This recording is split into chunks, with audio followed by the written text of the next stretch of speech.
Anda sedang mendengarkan suara profetis dari para nabi, hambanya.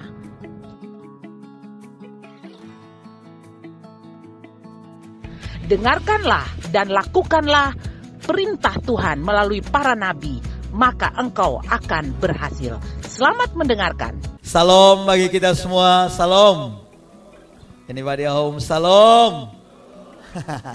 Bilang orang di kiri kanan, beta senang duduk di lubung sebelah. Iya, puji Tuhan. Oke, Bapak Ibu Saudaraku yang kasih, siang ini kami ingin share firman Tuhan bagi kita semua dengan topik dari beberapa waktu yang lalu sudah dibagikan bagi kita. Dan kali ini kita, apa yang Yesus sudah kerjakan bagi saya dan saudara. Bahkan hari ini Yesus sudah naik ke sorga. Kemarin kita sudah rayakan duduk bersama dengan Allah Bapa, di samping Allah Bapa. Ada amin. Dan karena itu firman Tuhan juga menjamin, harus pastikan, harus yakin saudaraku yang kasih, bahwa Yesus sudah membawa saya dan saudara untuk duduk bersama dengan Dia di sorga. Yang duduk di sebelah Yesus banting kaki dan teriakan, oh puji Tuhan. Sadar bahwa tempat dudukmu di sebelah mana? Karena itu bilang orang di kiri kanan, beta senang duduk di lu sebelah, karena beta dan lu ada di sebelah Yesus. Haleluya. Oke, saudaraku yang kasih, karena itu topik kita siang ini adalah duduk bersama Kristus untuk mengatasi setiap tantangan. Haleluya. Saya senang saudaraku yang kasih bahwa kita memang tidak terhindarkan dari berbagai persoalan tantangan hidup ini. Betul saudaraku yang kasih? Kita tidak terhindarkan dari itu semua. Namun kabar baiknya bagi saya dan saudara, bahwa sekalipun ada persoalan, ada tantangan, ada pergumulan dalam hidup ini, saya dan saudara tidak terhindarkan dari kebaikan-kebaikan Tuhan. Yang tidak terhindarkan dari kebaikan Tuhan, teriakan aminnya keras. Haleluya. Saudara yang kekasih dalam Yesus Kristus, iblis berusaha memprovokasi saya dan saudara dengan persoalan tantangan dalam kehidupan ini. Ketika ada persoalan, ada tantangan, respon kita terhadap persoalan itu menentukan. Apakah kita panik, kita gelisah, kita cepat putus asa, kita kecewa, ataukah kita memilih untuk diam dan berserah sepenuhnya kepada Tuhan. Dengar saudaraku yang kasih, tadi saya sudah bilang, kita tidak terhindarkan dari apa yang saya sebut dengan persoalan-persoalan kehidupan ini. Karena itu seperti angin badai, hujan angin yang akan datang melanda rumah kehidupan kita. Dan kita tidak terhindarkan dari itu semua. Saudara jangan pikir setelah menikah lalu saya akan aman-aman, ada yang ngurusin saya, masak, cuci pakaian, ngatur semua. Oh no way, tidak semudah itu dan tidak sesimpel itu ketika Anda memutuskan untuk menikah. Anda juga tidak mudah berkata, waduh kalau kami ada anak, kami akan happy-happy, kami akan bahagia, rumah tangga kita akan wow. Tidak, membesarkan anak itu ada persoalan, ada tantangan. Halo, ada amin? Semua aspek hal. Saya perlu kasih tahu saudara, selagi kita masih ada, selagi kita masih melek mata, orang Jawa bilang, kita masih akan hadapi persoalan-persoalan dalam hidup ini. Dan kadang-kadang tanda petik, iblis ikut mengkompor-komporin. Hanya gara-gara air bubur kurang garam saja, kita bisa banting piring, banting gelas, meja terbalik semua kah? Hanya gara-gara tidak senyum, lalu itu jadi persoalan besar dalam hidup ini kah? Iblis kompor-komporin kita dengan itu semua, saudara yang kasih. Dan kalau kita mulai panik, kita mulai gelik, kita mulai wah. Dengar saudaraku yang kasih, maka kita akan kehilangan karena damai sejahtera. Itu yang pertama. Karena iblis datang hanya untuk mencuri, membunuh dan membinasakan. Yang dia curi pertama, damai sejahtera dalam hidup. Kalau sudah damai sejahtera hilang, dengar, seibabi rasa kayu kering. Percaya dengan saya.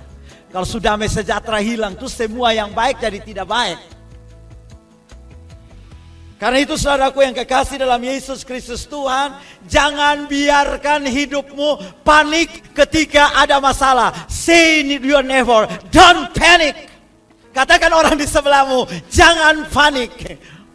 Haleluya. Tepuk orang di kiri kanan, jangan panik. Ya saudaraku yang kasih, jangan panik ketika kita menghadapi berbagai persoalan. Jangan panik, nah kita nih kadang-kadang sibuk, susah untuk tenang kalau ada persoalan. Duduk tuh tidak betah. Bahkan kalaupun kita masuk ruang doa, kita berdoa sambil kita cari jalan keluar dan pikir sendiri. Sayang sekali, masuk ruang doa bawa masalah, tapi kita keluar cari jawaban sendiri. Maka Tuhan bilang, silahkan anak. Kita panik, kita sibuk saudaraku yang kasih. Makanya firman Tuhan bilang, dengan tinggal tenang dan duduk diam, terletak kekuatanmu. Tadi pagi Pak Dante bilang, iblis sengaja memprovokasi kita dengan persoalan tantangan supaya kita keluar dari hadirat Tuhan.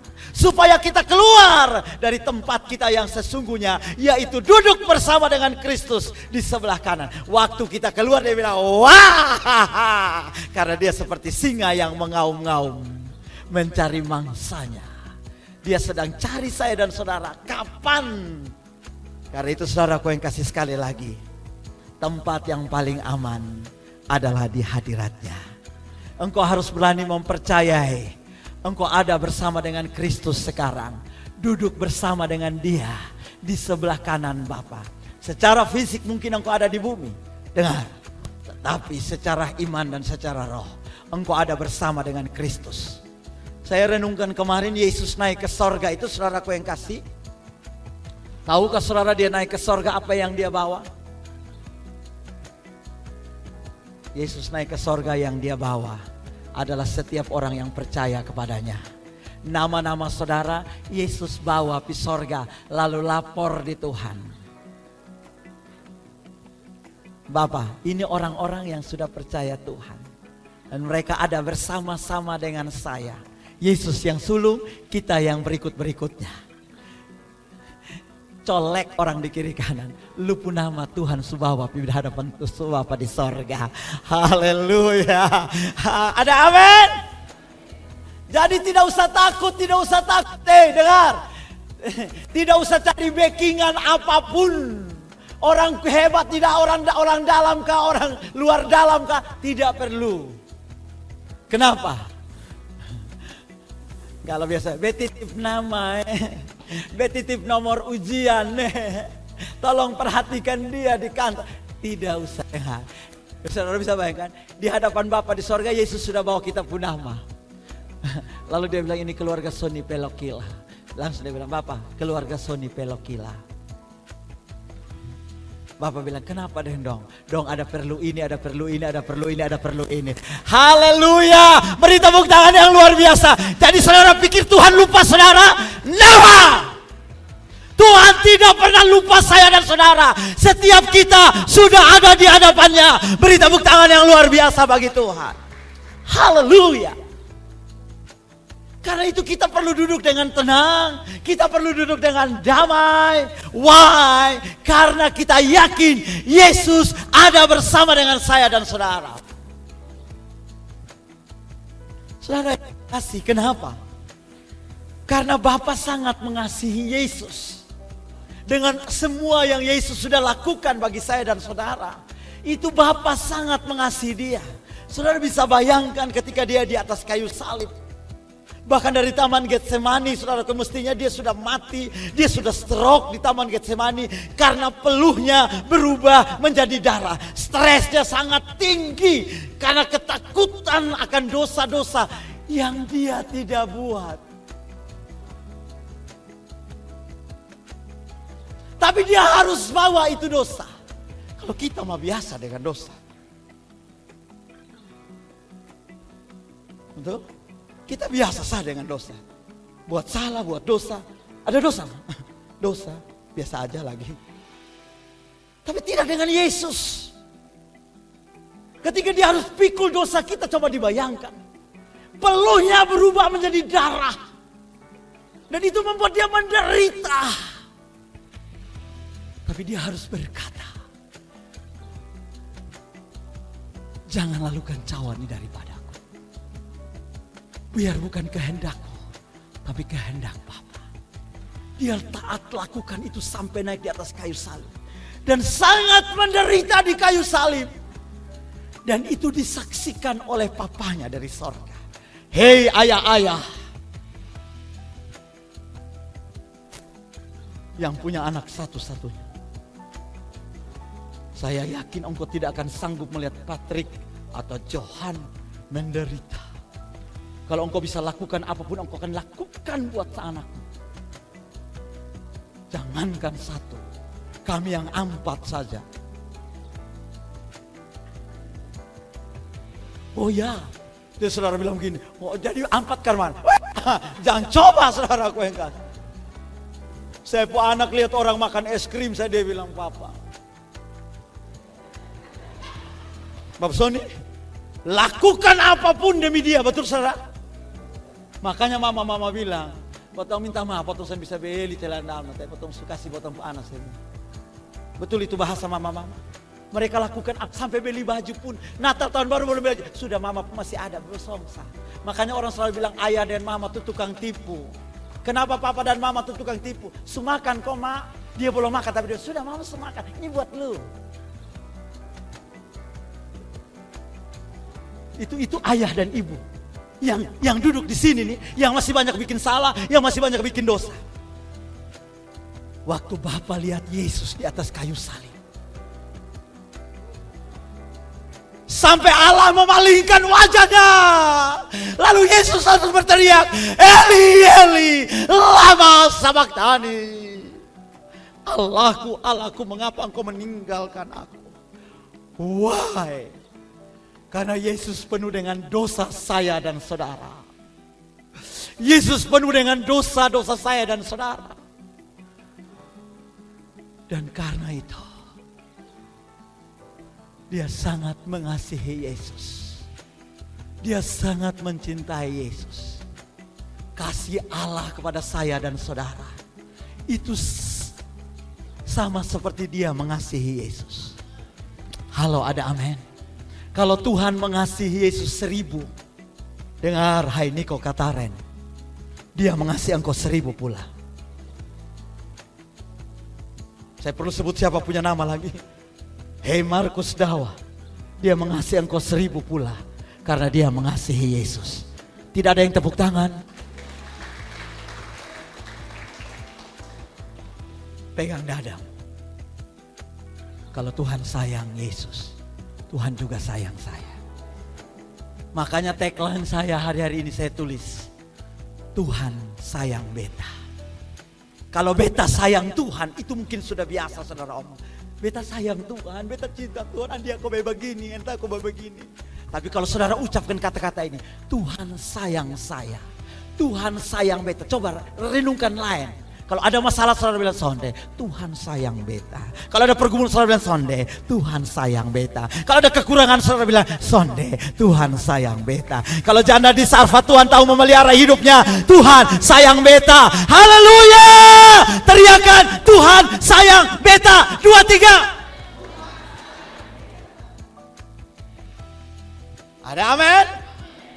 Kenapa saudaraku yang kasih? Yohanes 17 ayat 23 bilang begini, aku di dalam mereka dan engkau di dalam aku, supaya mereka sempurna menjadi satu, agar dunia tahu bahwa engkau yang telah mengutus aku dan bahwa engkau mengasihi mereka sama seperti engkau mengasihi, sebut nama masing-masing.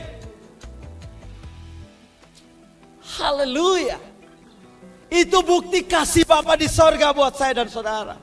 Dia mengasihi kita sama besarnya ketika dia mengasihi Yesus.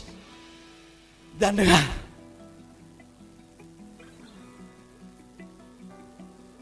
kasih Allah itu sempurna. Halo, ada amin? Kasih Allah itu sempurna. Dan kasih yang sempurna itu melenyapkan ketakutan. Karena itu don't panic. Tidak usah panik. Kenapa? Ada orang gara-gara takut tidak bisa tidur, saudaraku yang kasih. Ya. Ketika pikiran, perasaan kita, emosi kita terganggu dengan rasa takut. Wih, kita takut kita masa depan. Kita takut nanti kita anak dongkar mana. Kita takut nanti kita begini. Kita takut nanti kita begini. Saudara tidak bisa tidur. Dan ada banyak orang tidak bisa tidur berhari-hari. Why? Kenapa? Karena takut. Dengar, Tuhan mengasihi saya dan saudara. Dan kasih Bapa itu sempurna seperti Dia mengasihi Yesus. Dan kasih itu melenyapkan ketakutan. Di dalam kasih tidak ada ketakutan. Jadi kalau saudara mau tidur, saudara bilang beta akan tidur dengan tenang. Karena Tuhan mengasihi beta. Kalaupun tenang itu selama-lamanya sudah tenang. Sehingga engkau pergi dengan tenang. Baru sadar, ada amin. Daripada engkau tidur dalam kegelisahan. Pikir. Saya kalau tidur dalam gelisah itu kalau diberi satu tugas pekerjaan. Jangan pikirkan ada acara mau buat acara ini. Itu beta gelisah. Acara karmana. Nanti Pak Dance berdiri sebelah mana. Pak Marcel main musik dari sebelah mana. Itu dipikirkan detail-detailnya. Akhirnya supaya saya tidak gelisah di sini, saya bangun dan saya tulis. Saya sudah lampiaskan di tulisan, maka saya bilang tenanglah kini hatiku, Tuhan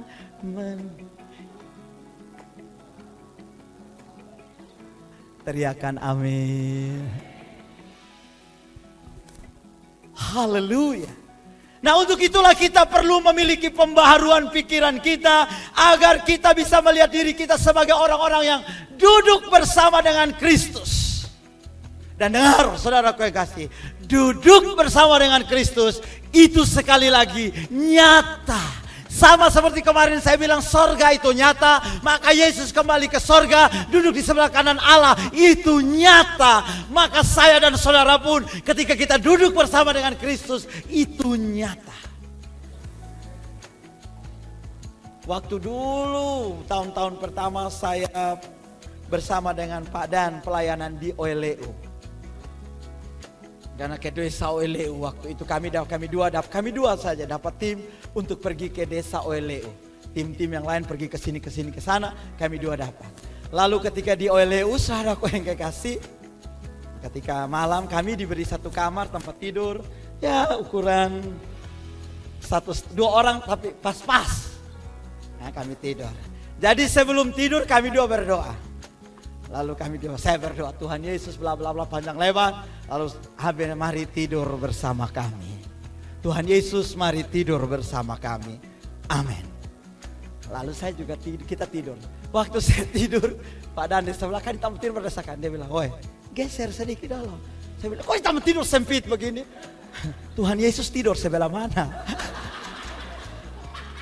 Kok buta di ber-12 hari tidur bersama dengan kami, lalu buta roh Yesus di mana coba? Kok di tempat tidur saya bilang, langsung saya bangun ke tas, nah kau tidur sisi sama begini, supaya Yesus di tengah. Beri tepuk tangan dulu buat Dia, haleluya. Jadi itu nyatanya, kalau saudara sedang dimanapun, dengar, engkau sedang ada bersama dengan Yesus, dan Yesus sedang ada bersama dengan engkau. Jadi mama-mama jangan menangis di kamar sendiri sampai atau di dapur.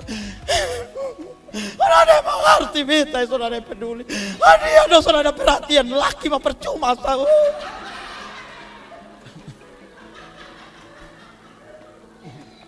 Ya, atau ibu-ibu pemasalah itu kan adalah pada umumnya masalah ibu-ibu adalah beta pula kini perhatian terlalu dengan beta.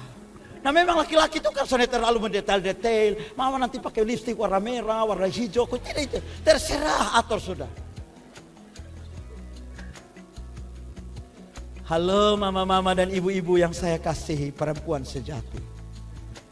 Sekalipun suamimu tidak memperhatikan engkau, selalu ada Yesus yang peduli dengan engkau. Yang setuju teriakan, mama-mama, amin. Jadi hati itu terhibur. bale kangkung tetap rasa saudaraku seibabi. Ini kalau laki makan nih enak mati nih. Dia diberkati Tuhan, kolesterol turun, tekanan darah stabil, kerja jadi bagus. Apa yang diperbuat tangannya dibuat Tuhan berhasil. Ketimbang saudara bale pakai boto-boto. Ada amin. Nah, karena itu saudaraku yang kekasih, mari ambil posisi duduk bersama dengan Kristus. Mazmur 91 ayat 1 dan 2 dikatakan begini. Orang yang duduk dalam lindungan yang maha tinggi dan bermalam dalam naungan yang maha kuasa akan berkata kepada Tuhan, tempat perlindunganku dan kubu pertahananku, Allahku yang kupercayai. Kata duduk di sana saudaraku dalam bahasa Ibrani ditulis yashaf atau yeshaf. Kata yashaf atau yeshaf itu adalah nama lain dari Yesus yang artinya juru selamat. Jadi yeshaf itu Yesus juru selamat. Jadi ketika Alkitab berkata duduk, artinya we inside in Jesus. Kita ada di dalam Yesus. Saudara paham? Seperti Pak John kasih contoh kemarin. Kalau saudara mau ke Jakarta, saudara bisa berenang? Bisa. Mati. Bisa mati. Jadi kalau saudara mau ke Jakarta, saudara beli tiket pesawat. Betul saudara? Lalu boarding flight pada hari tanggal jam sekian berangkat Jakarta, beli tiket naik lalu berangkat.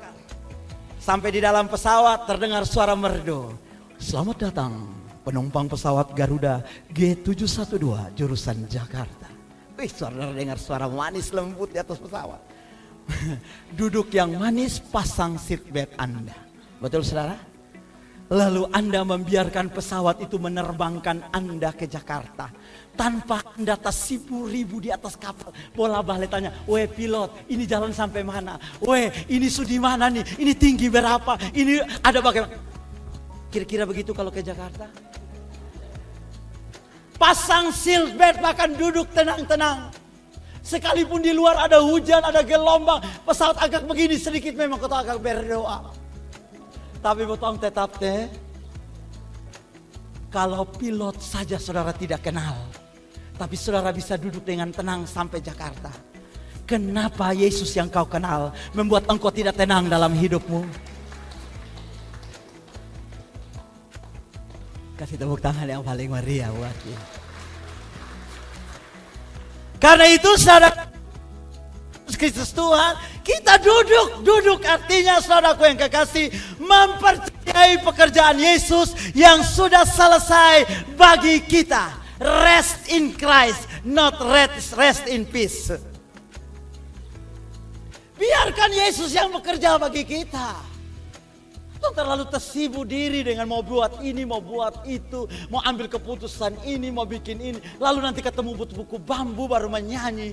Kalau lain Yesus tolong kenapa beta sonde. Ente pun tak salah baru ente menyanyi salah. Betul saudara? Biarkan Yesus dengar. Biarkan Yesus ubah suamimu. Halo? Biarkan Yesus ubah istrimu. Biarkan Yesus ubah anak-anakmu. Kenapa engkau sibuk? Mesti begini nih. Kalau biasa begini nih, dia sudah berubah nih. Itu hebat lah. Itu terlalu hebat. Makanya ketika engkau punya begitu, dia tidak berubah, engkau stres, putus asa. Lalu pergi jembatan Liliba yang jembatan biru. Aku galau. Innalillahi wa inna ilaihi rajiun, itu neraka. Serahkan suamimu kepada Tuhan. Serahkan istrimu kepada Tuhan. Serahkan anak masa depan anak-anakmu ke dalam tangan Tuhan. Kalau hari ini saudara lihat dia belum berubah, tenang saja. Ada waktu dia berubah. Nah, saudara sendiri berubah berapa lama? Berapa lama lu berubah? 25 tahun, 30 tahun baru kau bertobat cinta Tuhan sungguh-sungguh. Itu 30 tahun. Lalu Anda bertobat, Anda pun suami, Anda pun istri, Anda pun anak berubah dalam waktu 1 minggu. Tuhan bilang dari sorga, kasihan.